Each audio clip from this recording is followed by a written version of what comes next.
Desde pequeña, Julieta Duarte soñaba con el cielo. Mientras otras niñas jugaban con muñecas o inventaban coreografías frente al espejo, ella se sentaba en el techo del viejo galpón de su casa, con los ojos clavados en las maniobras de los helicópteros militares que surcaban el cielo del norte argentino. Su padre, el coronel Duarte, había sido piloto durante más de 2 décadas y aunque ya retirado, su espíritu seguía atado a las hélices, a la cabina y a las órdenes gritadas entre ráfagas de viento. Él fue quien le enseñó a distinguir el sonido de un Black Hawk del de un Bell 412, quien le explicó qué significaba evacuar bajo fuego y por qué la disciplina era tan vital como el combustible. Julieta creció con esa mezcla de ternura paterna y rigor militar.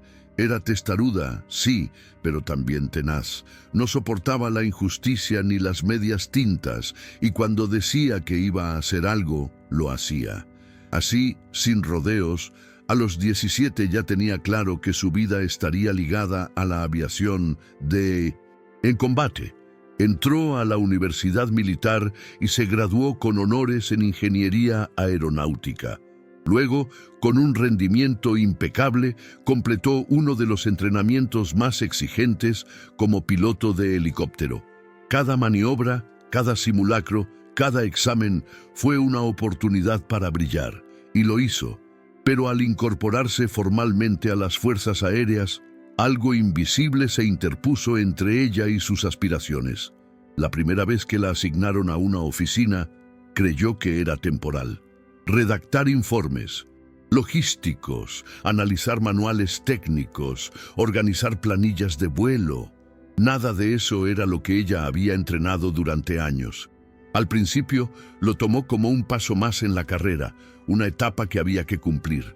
Pero las semanas se volvieron meses y los meses una rutina gris.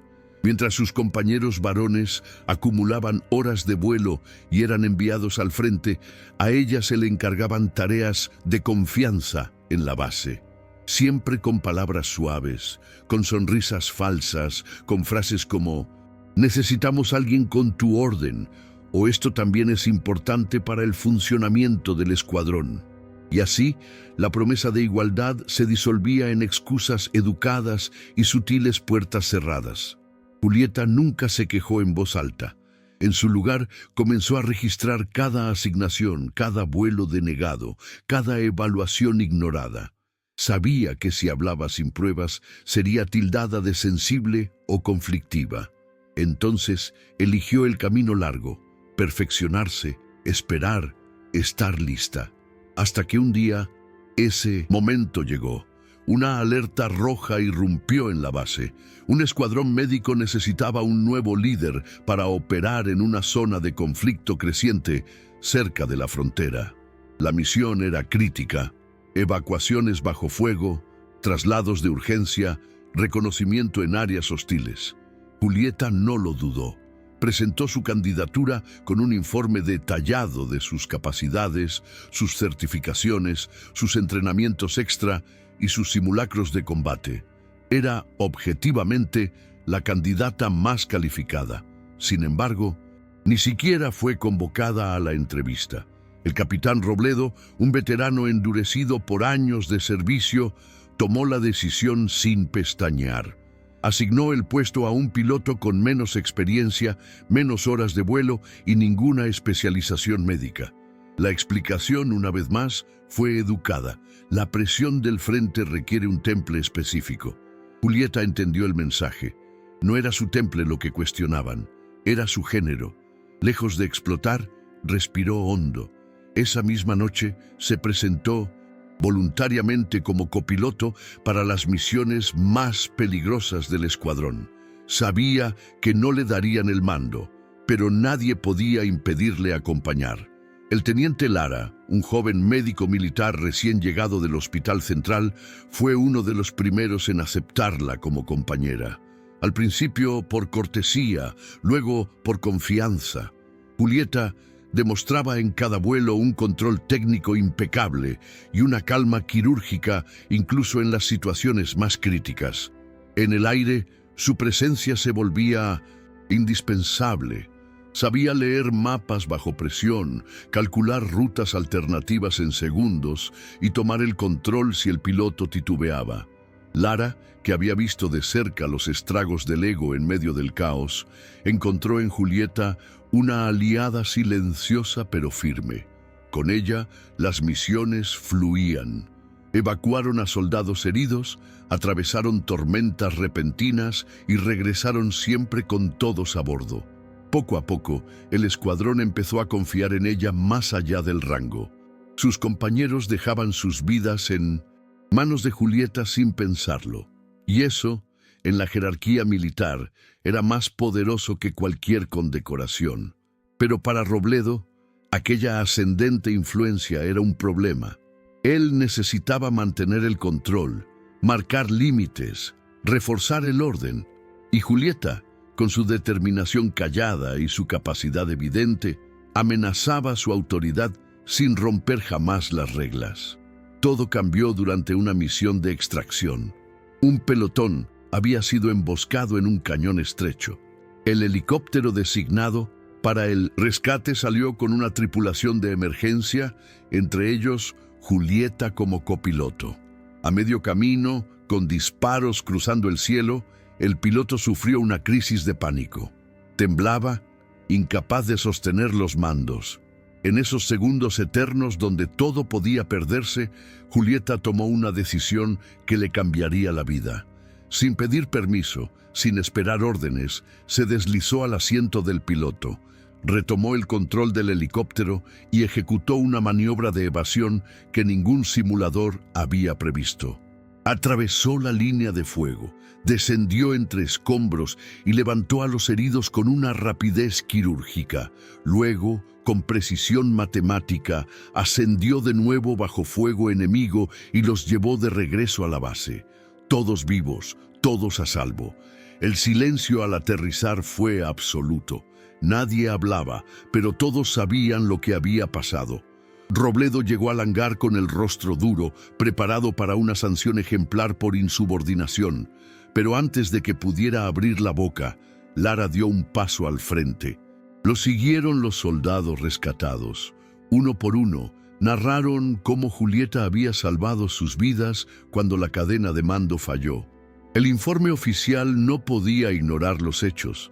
Lo que Robledo pretendía convertir en un castigo se transformó en el inicio de una revolución dentro de la base. Los días siguientes a la operación se vivieron como un eco tenso. Nadie hablaba del tema en voz alta, pero todo el mundo lo comentaba en los pasillos, en el comedor, en los hangares.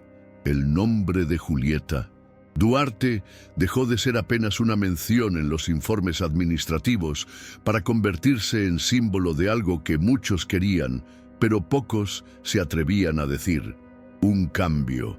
El teniente Lara fue el primero en oficializar su respaldo. Redactó un informe detallado, con lenguaje quirúrgico, respaldado por pruebas, cronómetros de vuelo, mapas de ruta y testimonios firmados por cada soldado rescatado. No exageró ni una sola palabra, pero cada línea vibraba con una verdad imposible de ignorar. Sin Julieta, aquella misión habría terminado en tragedia. La respuesta de Robledo no tardó. Convocó una audiencia interna, una de esas reuniones con aire de tribunal militar que pretenden controlar daños antes de que escalen. La sala estaba fría, sin ventanas, con un aire denso. Julieta entró con el uniforme impecable, el rostro sereno, la mirada firme. No había ira ni temor en ella, solo certeza. El capitán comenzó leyendo los reglamentos, citando normas sobre la cadena de mando, la autoridad del piloto principal y la necesidad de obedecer órdenes explícitas. Julieta lo escuchó en silencio. Cuando le dieron la palabra, habló sin levantar la voz. Describió los hechos como si estuviera redactando un informe técnico. La pérdida de control del piloto, la urgencia de la situación, la maniobra de extracción, el retorno seguro. Luego hizo una pausa y añadió una sola frase, que quedó flotando en la sala como una acusación sin gritarse. Actué para salvar vidas, no para desobedecer. La Junta no pudo sancionarla. Las pruebas eran irrefutables, pero tampoco la premiaron en ese momento. Decidieron revisar los protocolos de emergencia y postergar cualquier decisión sobre su futuro en el escuadrón. Una forma elegante de silenciar una verdad incómoda. Afuera, sin embargo, la historia ya se había expandido como pólvora. En los grupos internos de mensajería, entre oficiales de otras bases, en redes informales, comenzó a circular el audio filtrado de un soldado rescatado. Con voz temblorosa, relataba cómo el helicóptero descendió bajo una lluvia de balas, cómo creyeron que no saldrían vivos y cómo una mujer desde los mandos los sacó del infierno. El testimonio, sin nombres, sin imágenes, alcanzó miles de oídos, y en cada uno de ellos despertó una chispa. En los días siguientes, Julieta fue reasignada a tareas de mantenimiento de aeronaves. Una forma sutil de apartarla de los vuelos mientras se reorganizaban los equipos. Muchos habrían sentido aquello como un castigo. Ella lo tomó como una pausa estratégica. Usó ese tiempo para estudiar cada modelo de helicóptero de la base, cada sistema de navegación, cada protocolo de emergencia. Quería estar lista para lo que vendría, porque sabía que vendría. Mientras tanto, su relación con Lara se consolidaba. Más allá de la camaradería operativa, comenzó a crecer una alianza basada en el respeto profundo y en una visión compartida del servicio militar. Uno que priorizara vidas sobre egos, resultados sobre jerarquías vacías. Lara se convirtió en su puente con otros oficiales jóvenes que veían en ella no solo una piloto, sino una líder silenciosa.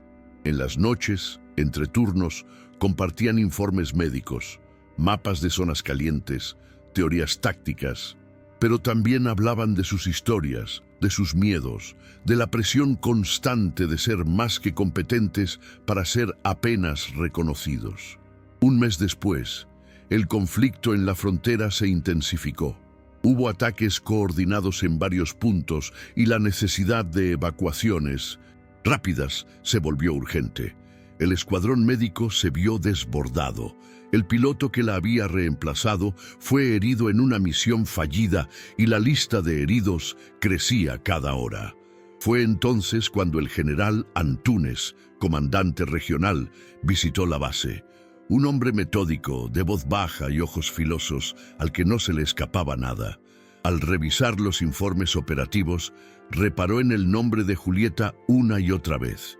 Preguntó por ella, pidió su historial, leyó los testimonios, el informe de Lara, los registros de vuelo, los manuales técnicos que ella misma había actualizado. Y luego, en una reunión a puertas cerradas con Robledo, dijo una sola frase: ¿por qué no está volando? Robledo tartamudeó una respuesta burocrática, pero Antúnez ya había tomado una decisión. Esa misma noche, Julieta fue convocada al despacho del general. Entró con el mismo aplomo con que entraba a la cabina de un helicóptero. Él no le ofreció una silla, solo le extendió una carpeta con órdenes firmadas.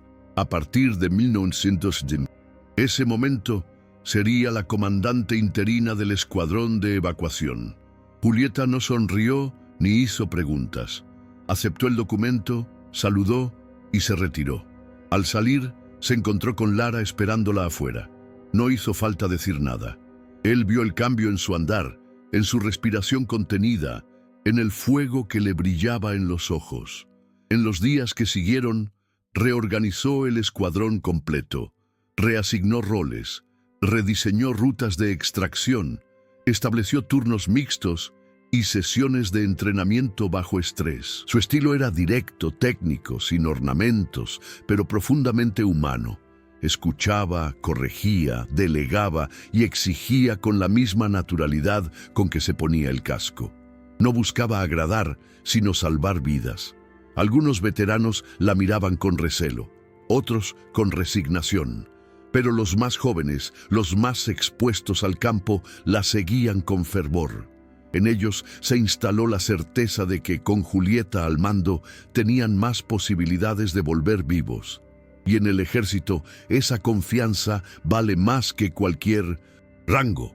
El escuadrón comenzó a operar con una eficiencia nunca antes vista. Las evacuaciones eran más rápidas, las rutas más seguras, la coordinación con los equipos médicos más fluida. Y, lo más notable, el número de bajas en ruta se redujo a 0, algo que no había ocurrido en años. Julieta no buscaba reconocimiento, pero su liderazgo era tan evidente que incluso la prensa empezó a tomar nota.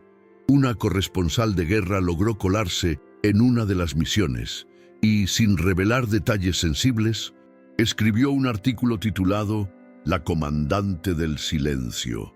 En él relataba cómo una mujer lideraba con precisión quirúrgica a un escuadrón que antes era visto como complemento y ahora era parte esencial del frente.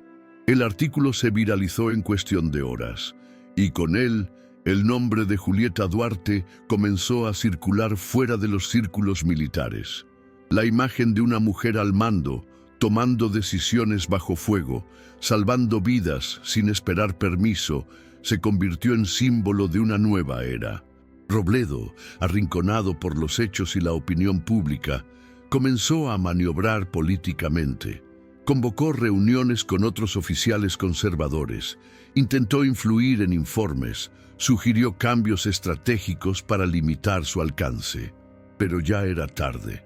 Julieta había demostrado que la competencia no tenía género, que el valor no se definía por el tono de voz ni por las medallas acumuladas en un escritorio.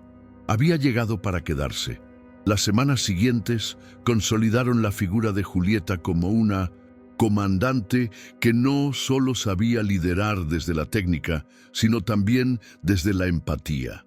A diferencia de otros oficiales que delegaban la carga emocional de las misiones en los médicos o en la cadena de mando, ella se involucraba en cada fase. Supervisaba personalmente la estabilización de heridos, repasaba los registros de cada soldado antes de autorizar un traslado e incluso acompañaba a las familias que llegaban a la base desesperadas por noticias. No lo hacía por protocolo, sino porque entendía que en la guerra el alma se va desgastando si no se protege con humanidad. Esa visión, que para algunos sonaba ingenua, resultó ser el cimiento más fuerte de su comando. Bajo su liderazgo, el escuadrón no solo mejoró sus números, sino que comenzó a desarrollar un código interno, el de la responsabilidad afectiva en combate. En medio de ese nuevo ritmo, llegó una alerta que cambiaría el curso de todo. Un batallón de infantería había quedado atrapado en una zona montañosa luego de una ofensiva enemiga inesperada. La posición estaba comprometida, el acceso terrestre bloqueado y las condiciones climáticas empeoraban por momentos.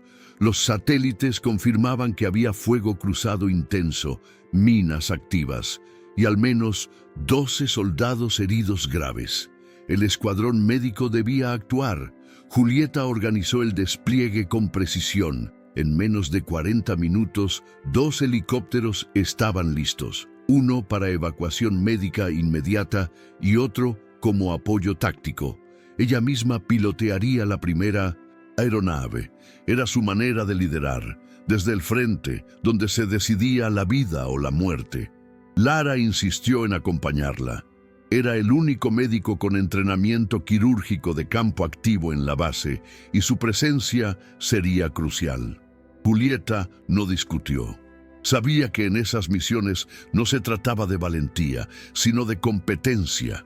El vuelo fue turbulento desde el principio. Las ráfagas de viento golpeaban la cabina con fuerza y el ruido del motor competía con las transmisiones del equipo táctico, pero Julieta mantenía el rumbo con la serenidad de quien había volado en peores condiciones y sabía que el miedo solo se vence con foco. Cuando llegaron al punto de extracción, la escena era peor de lo esperado. El pelotón estaba rodeado por francotiradores y las señales de humo confundían la visibilidad. A pesar de eso, Julieta logró descender en una pequeña explanada entre rocas, apenas el espacio suficiente para no rozar las hélices. Lara descendió con el equipo médico y comenzó a estabilizar a los heridos, mientras Julieta coordinaba la carga. Cada segundo era vital. A lo lejos se escuchaban disparos y por la radio llegaban informes de un grupo hostil avanzando hacia su posición. Fue entonces cuando uno de los motores empezó a fallar. Una alarma intermitente anunció que una esquirla había dañado el sistema de refrigeración. Cualquier otro piloto habría despegado de inmediato con los que ya estaban a bordo, dejando al resto. Pero Julieta tomó una decisión radical: dividir la operación en dos fases. Indicó al segundo helicóptero que hiciera un descenso rápido con una maniobra de cobertura, mientras ella intentaba estabilizar el motor y ganar tiempo. No fue fácil. Mientras Lara seguía con los tratamientos de urgencia en tierra, ella trabajaba en los sistemas mecánicos con precisión quirúrgica. Cada gota de aceite, cada cable revisado, era una apuesta contra el reloj. Cuando el segundo helicóptero llegó, el intercambio fue veloz. Lograron evacuar a los más graves y Julieta quedó al mando del último grupo. A pesar del daño, logró reencender el motor lo justo para un despegue corto. La aeronave rugió con fuerza, se elevó apenas 5 metros y luego cayó de nuevo. Fue ahí cuando Julieta supo que solo había una opción: maniobrar en modo manual. Desactivó el control asistido y tomó el mando completo del helicóptero, algo que no se hacía desde los modelos antiguos.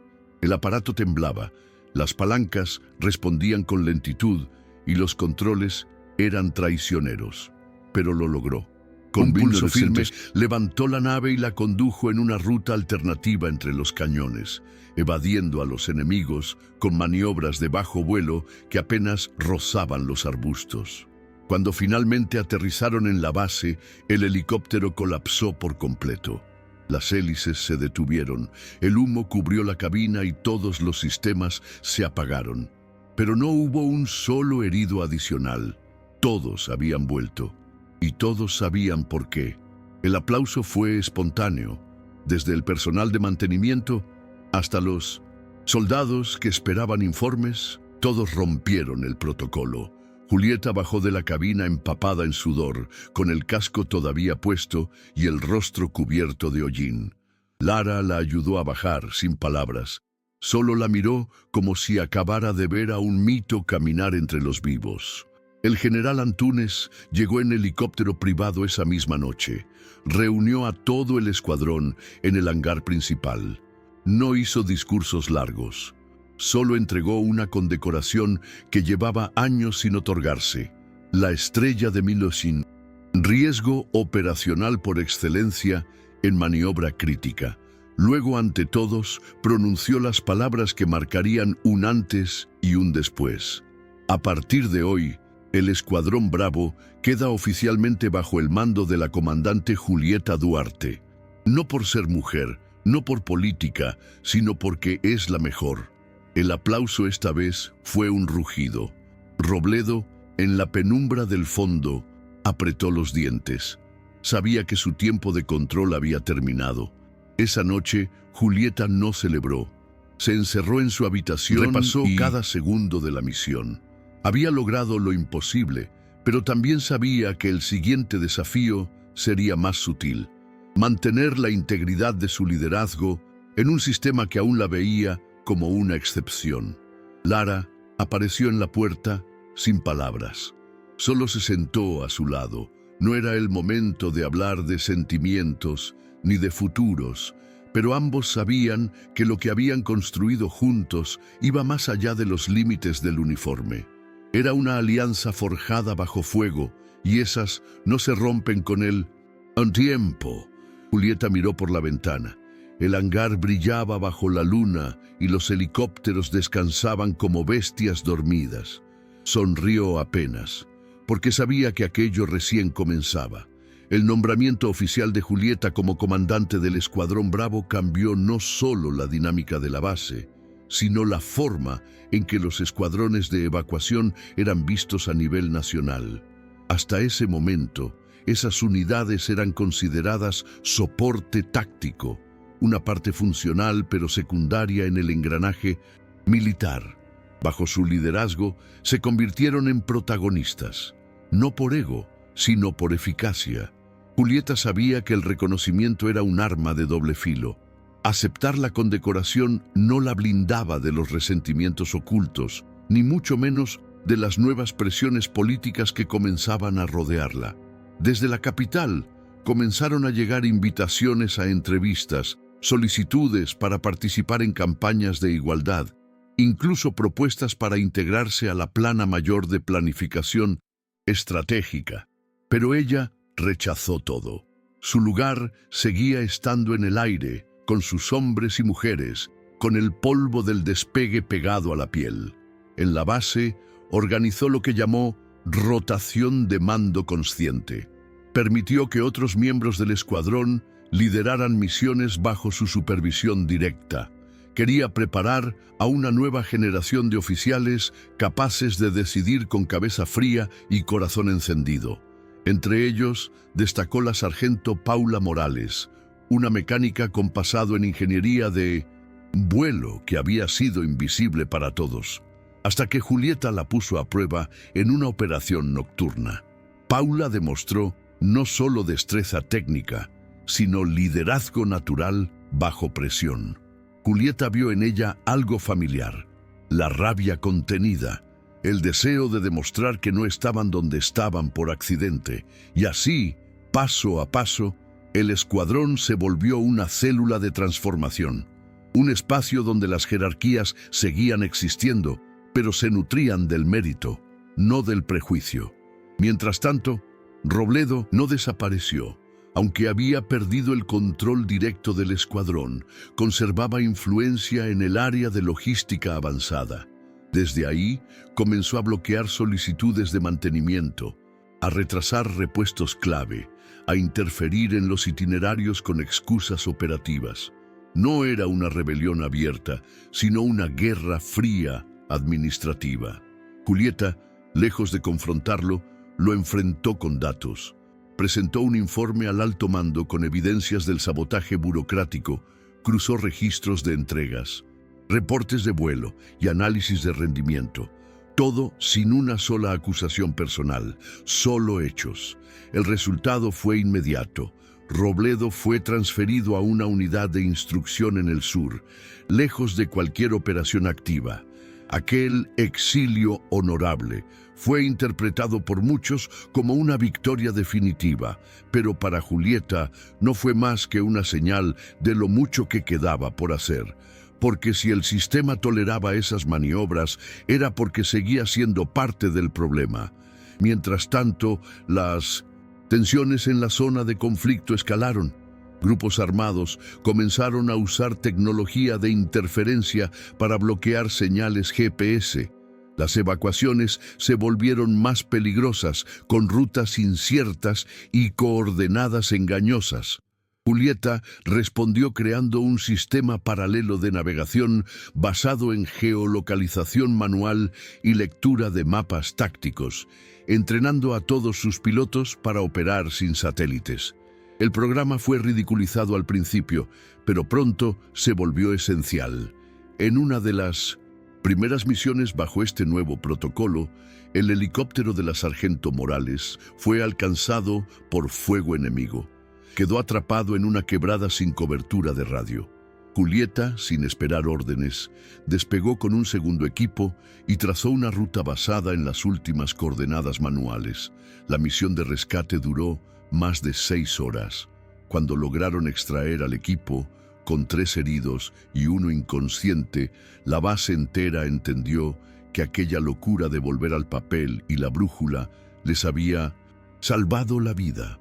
Esa noche, Morales se acercó a Julieta, la miró con una mezcla de respeto y agradecimiento brutal. «No sé cómo lo hiciste, pero llegaste». Julieta respondió con su estilo habitual, directo y sin dramatismo. «Porque sabías que ibas a resistir hasta que lo hiciera». Ese tipo de lealtad nacido en el fuego cruzado, no se compra, se gana. Pero no todo eran victorias. En una operación de rutina, Lara fue alcanzado por metralla durante una evacuación en la frontera. Julieta, que había permanecido en la base coordinando el operativo, recibió la noticia como una puñalada directa. En pleno briefing, dejó todo y voló personalmente hasta el hospital de campaña. Cuando llegó, Lara estaba estable, pero con heridas graves en la pierna y el abdomen. Él intentó bromear, como siempre. «Nunca pensé que te harías presente solo por mí». Pero Julieta no sonrió. Se sentó junto a la camilla, le tomó la mano y por primera vez en mucho tiempo dejó que su voz temblara. «No eres solo parte de mi escuadrón, eres parte de mí». Ese momento marcó un giro silencioso. A partir de entonces, su vínculo se volvió inquebrantable. No necesitaban definirse ni hacer promesas. Compartían algo más profundo, la certeza de que la vida en el frente les había enseñado a amar en medio del caos.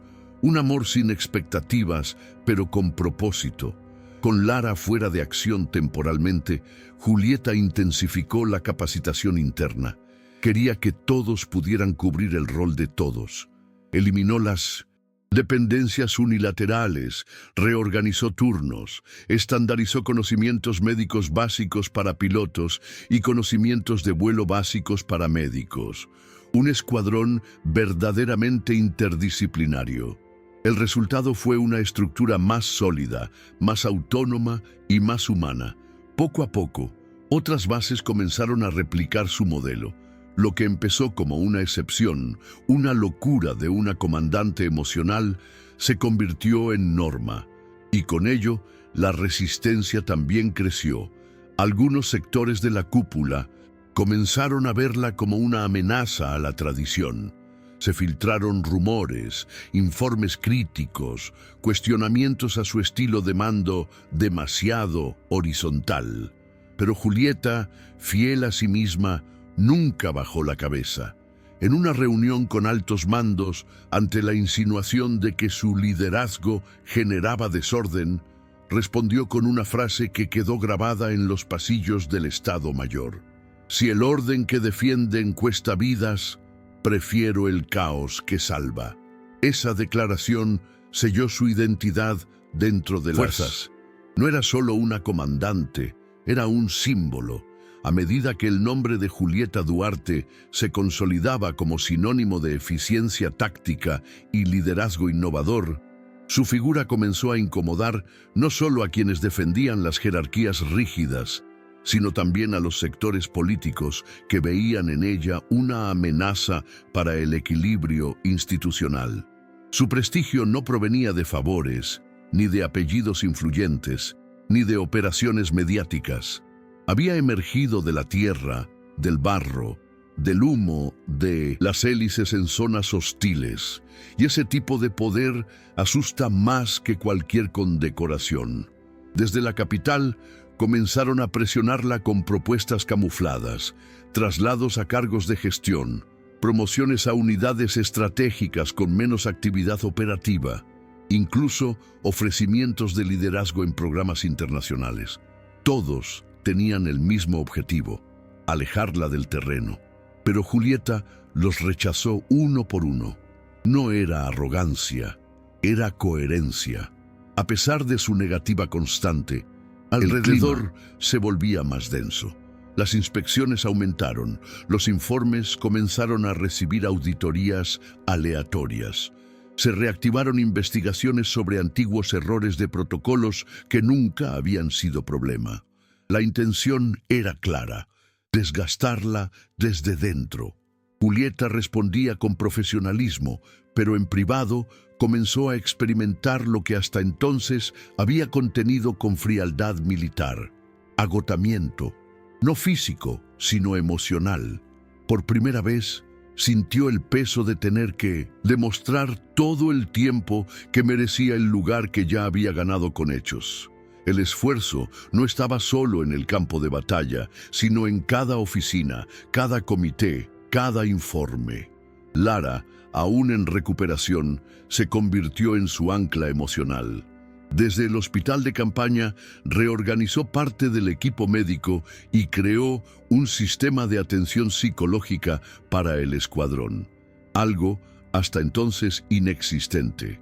Fue su manera de devolverle a Julieta lo que ella había sembrado, cuidado profundo, más allá de las funciones.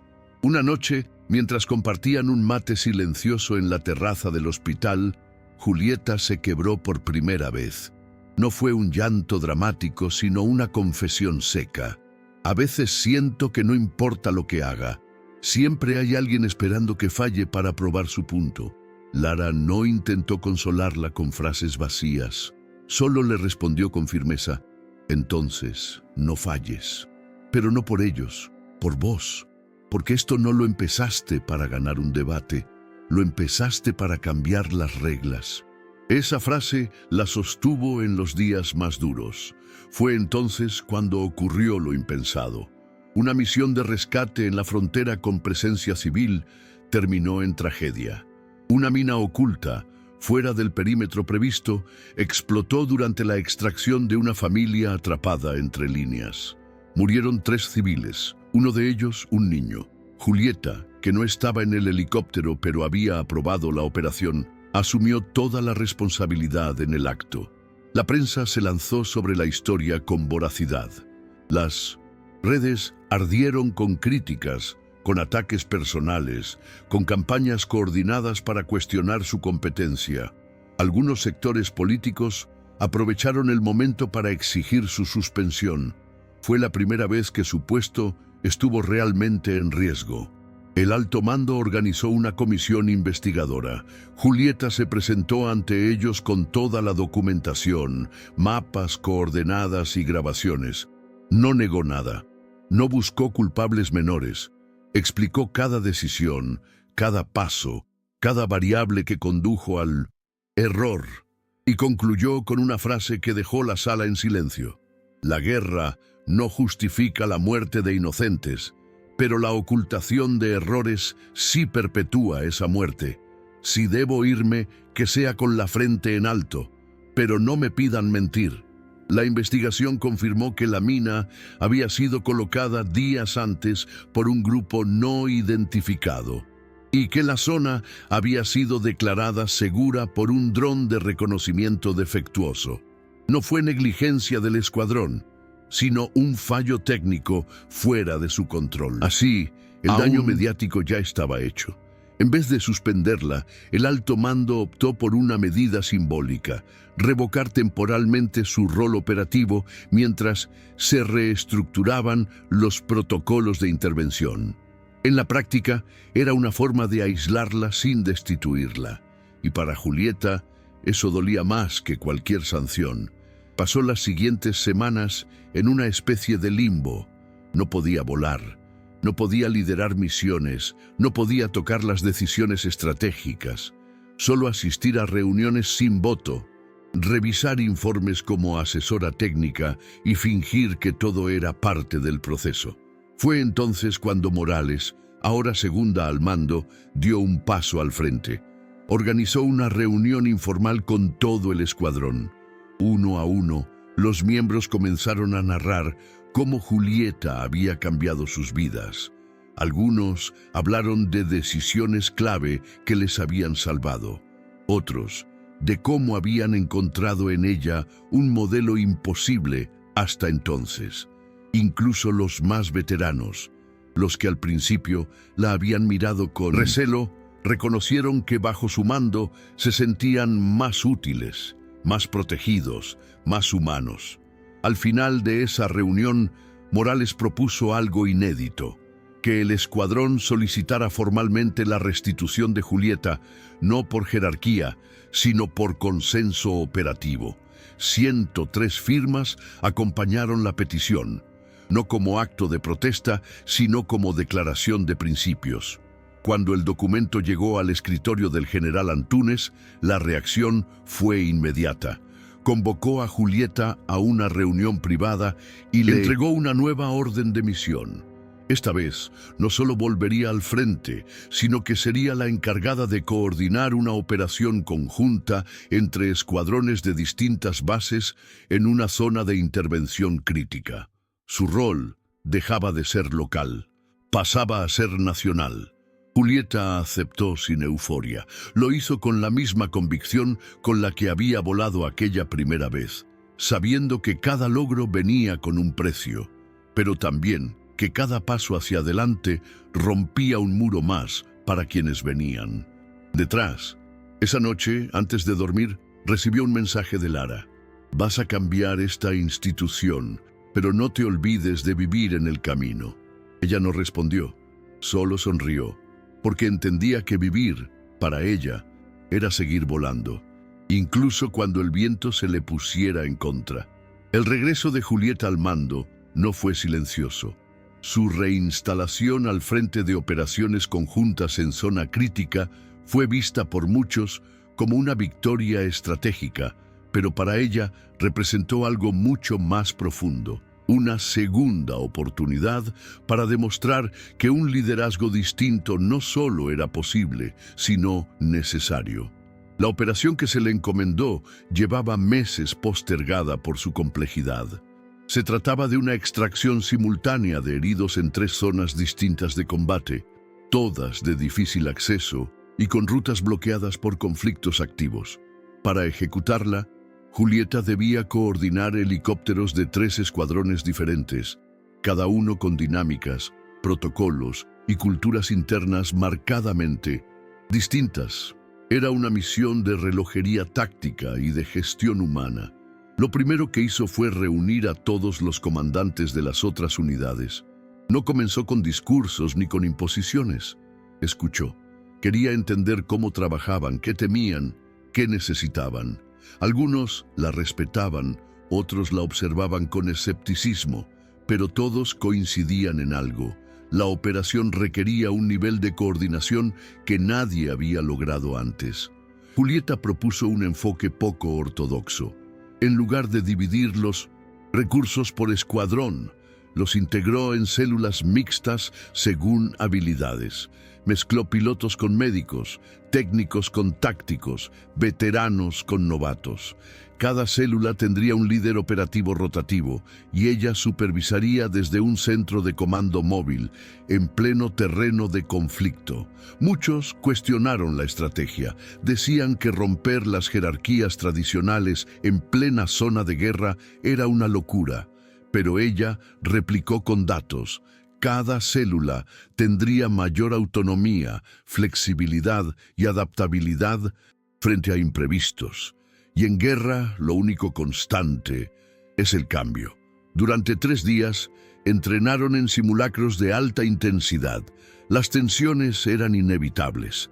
Había roces, discusiones, errores, pero también comenzaban a surgir lazos inesperados. Técnicos que jamás habían trabajado con médicos comenzaron a entender cómo sus reparaciones podían salvar una vida. Pilotos aprendían a leer signos vitales y médicos a interpretar las señales del terreno. El escuadrón no solo se preparaba para una misión, se transformaba. El día del despliegue, el amanecer llegó con una bruma espesa y un silencio cargado. Julieta se colocó los auriculares en el centro de comando móvil, rodeada de pantallas, mapas interactivos y radios encendidas. Cada célula reportó su posición. Todo estaba listo. La operación comenzó con precisión quirúrgica. El primer grupo extrajo a los heridos de una emboscada en las colinas del este. El segundo descendió en medio de un bombardeo intermitente y evacuó a una familia atrapada. El tercero, sin embargo, encontró una resistencia feroz. El helicóptero recibió impactos directos y perdió uno de los rotores. La comunicación se cortó. Julieta no dudó. Asumió el control táctico y reorganizó las rutas aéreas en tiempo real. Asignó una célula de apoyo, liderada por Morales, y ordenó una maniobra de distracción desde el sur para desviar la atención enemiga. Fue una coreografía de coraje y cálculo, ejecutada con la tensión de saber que un error podría costar vidas. Cuando finalmente recuperaron a la célula perdida, todos comprendieron que no había sido suerte, había sido liderazgo. El tipo de liderazgo que no se construye en manuales, sino en la confianza real entre quienes arriesgan el cuerpo. Las imágenes de la operación llegaron a la capital antes que los helicópteros. Esta vez no hubo rumores ni manipulaciones, solo hechos. 3 misiones exitosas, 0 bajas, todos los objetivos cumplidos. Los informes destacaban no solo la eficiencia táctica, sino la inédita entre escuadrones. Y en todos los reportes, un nombre encabezaba la operación: Comandante Julieta Duarte. El alto mando solicitó un informe completo de su metodología. Julieta lo entregó sin filtros. Explicó cada decisión, cada riesgo asumido, cada error detectado y corregido. No vendió éxito, compartió conocimiento, porque entendía que los verdaderos cambios no se protegen, se replican. Fue entonces cuando recibió una invitación inesperada. Un consejo de generales quería que expusiera su visión ante toda la cúpula de la Fuerza Aérea. Era una oportunidad histórica. Por primera vez, una mujer sería escuchada no como excepción, sino como referente. Julieta aceptó, pero impuso una condición: que cada comandante de escuadrón pudiera asistir sin importar rango. El salón principal del Estado Mayor se llenó como nunca. Uniformes de todos los colores, edades y rangos ocupaban las filas. Cuando Julieta subió al estrado, no llevaba medallas ni insignias. Solo su uniforme de campo, el que usaba en las misiones. Comenzó hablando de su padre, de cómo le enseñó a no temer al cielo, pero sí a la injusticia. Luego repasó su camino, sin victimismos, pero con crudeza. Habló de exclusiones, de prejuicios, de errores institucionales, y también de aprendizajes, de vidas salvadas, de sistemas rotos que se podían reparar. Cerró con una sola frase: no vine a pedir permiso, vine a demostrar que otra forma de mando es posible y que está funcionando. Ahora les toca a ustedes decidir si quieren seguir volando o seguir cayendo. El aplauso fue contenido al principio, pero creció y creció hasta volverse un aplauso de pie. Julieta bajó del estrado sin mirar atrás. Sabía que la batalla real no era esa exposición, era cada día en el frente, pero también sabía que algo se había roto en el aire esa tarde. No una estructura, una costumbre. La costumbre de creer que el valor se mide en años y no en actos. Esa noche, de regreso en la base, se encontró con Lara esperándola, caminando aún con muletas pero con una sonrisa que lo decía todo. Te escuché, hasta los médicos en el hospital aplaudieron. Julieta lo abrazó sin decir nada, porque algunas victorias no necesitan palabras. Julieta sabía que los aplausos en el Estado Mayor eran apenas una grieta en la armadura de una institución que llevaba décadas blindándose contra el cambio. Lo que seguía era aún más difícil: consolidar lo logrado, extenderlo, protegerlo de la corrosión de la costumbre y, sobre todo, sembrar una estructura que sobreviviera incluso a su ausencia. Volvió al frente con un objetivo claro: convertir el Escuadrón Bravo en una unidad modelo que pudiera ser replicada en todo el país. Para eso, propuso crear un programa de formación intensiva llamado Alas de Hierro, un curso que integraba tácticas de vuelo, medicina de guerra, liderazgo operativo y, por primera vez, gestión emocional en combate. No sería un curso para mujeres ni para hombres, sería para líderes. Punto. La propuesta fue aprobada, no sin resistencias, pero avalada por su récord. En poco tiempo comenzaron a llegar aspirantes de todas las provincias, algunos con años de experiencia, otros novatos, muchos curiosos, algunos escépticos, pero todos sabían una cosa: quien dirigía el curso era Julieta Duarte, la comandante que había hecho historia sin pedir permiso. El primer día del programa, Julieta entró al hangar donde se reunían los futuros líderes. No dio discursos motivacionales. Solo encendió una pantalla y proyectó una grabación. El video de su primera misión no autorizada, aquella donde tomó los mandos del helicóptero contra las órdenes y rescató a un pelotón entero bajo fuego enemigo. Luego apagó la pantalla y dijo: «Esto no es para que me admiren, es para que entiendan qué se siente cuando el mando no es un privilegio, sino una carga. Si después de este curso siguen queriendo cargar con ella, estarán listos». Durante semanas, el programa fue más que exigente. Había simulacros, sin descanso, análisis de errores, confrontaciones honestas. Julieta rompía la idea romántica del mando. Les enseñaba que liderar era decidir a quién se salvaba primero cuando no se podía salvar a todos. Que dar órdenes era asumir las consecuencias, no repartir culpa. Que un líder no se medía por cuántos seguían sus instrucciones, sino por cuántos sobrevivían gracias a ellas. Mientras tanto, Lara retomaba sus funciones como coordinador médico del programa. Su rol era vital. Diseñó módulos psicológicos, creó espacios de contención y acompañó personalmente a los cadetes que sufrían crisis durante el entrenamiento. Su presencia junto a Julieta no era solo profesional, era una alianza emocional que ya nadie cuestionaba. En un sistema donde el amor había sido históricamente un estorbo, ellos lo convirtieron en base de estabilidad.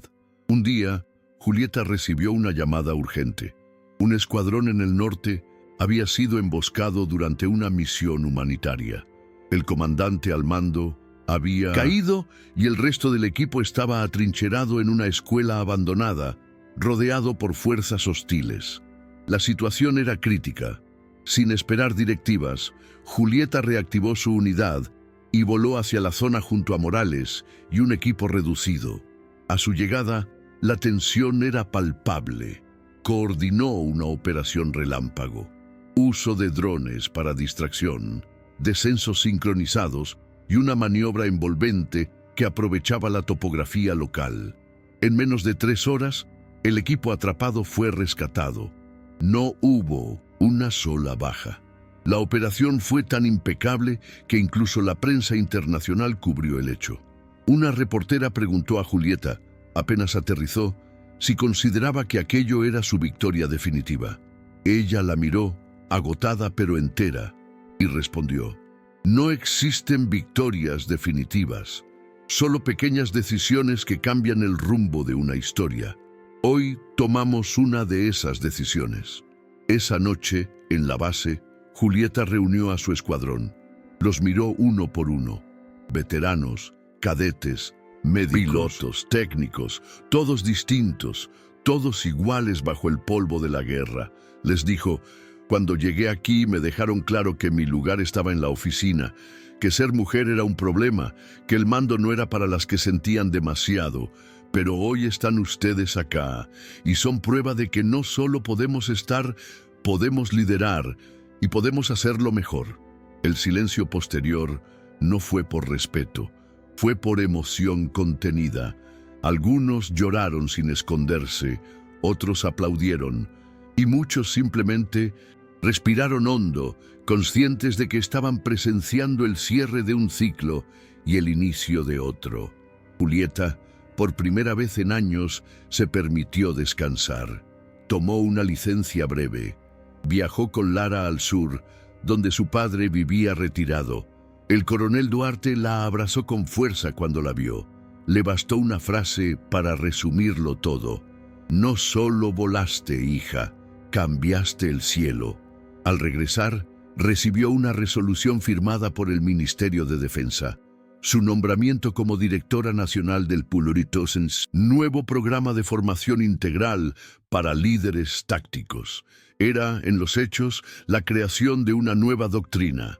Aceptó el cargo, pero impuso una condición: seguiría pilotando en misiones activas, porque, según ella, solo se enseña bien lo que se vive. Y así, Julieta Duarte se convirtió en algo más que una comandante. Fue leyenda, pero también sistema. Fue símbolo, pero también estructura. Y lo más importante fue la prueba viviente de que cuando una mujer decide no detenerse, no hay cielo que la limite, porque al final lo que el ejército no entendía, lo que Robledo nunca quiso ver, lo que tantos intentaron ignorar, era que la habían excluido por miedo.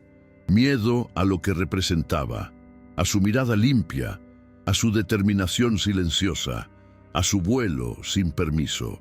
Y fue justamente ese miedo el que, sin querer, encendió en ella una fuerza capaz de cambiar no solo una guerra, sino el curso de toda una institución.